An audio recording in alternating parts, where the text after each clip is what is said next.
What is goody, my step slimes? Today we're going to be focusing on getting that industry sound in your mastering chain. So here's how it's done. The first order of business is showing you the order of my mastering chain. First, I have the Parametric EQ2 loaded up, and I just go through the presets until I hit the 30 Hz and 18K Hz cut, and I just select that, and that's what this is. Essentially, all that does is cuts out the super lows and the super highs, things that it's just extra energy in the mix that really no one's going to hear.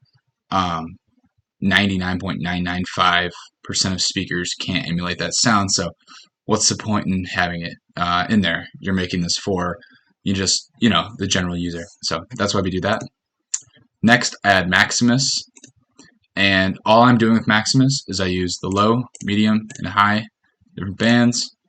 And with the low, I turn it slightly mono. With the mids, boost it slightly wide. With the highs, slightly wider. This is just to give more clarity in your mix in terms of your stereo field. So keeping your lows a little bit more centered, but your mids and highs a little bit wider.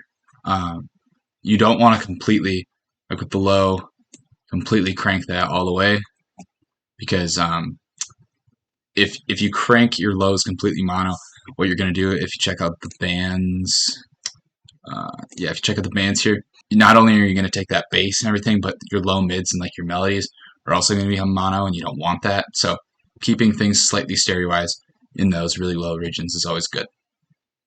Not the fruity limiter. Getting those hard-hitting drums is the technique I use. Many industry producers use it as well, like Nick Muir and anyone on Internet Money.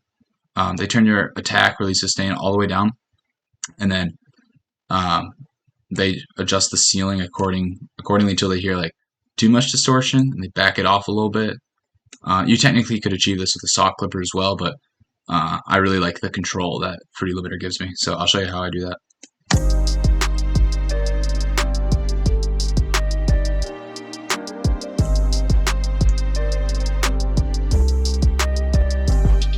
So just like that to get that nice punchy sound. So here's what that sounds like before and after.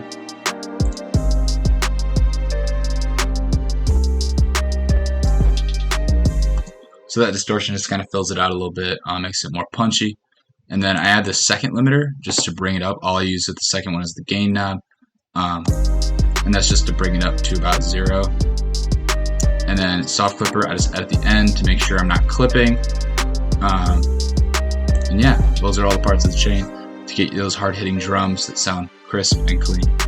Thank you so much for watching this video. If you really enjoyed it, if you learned a few things, please like, comment, subscribe. I really appreciate it. And I'll see you in the next one. Peace.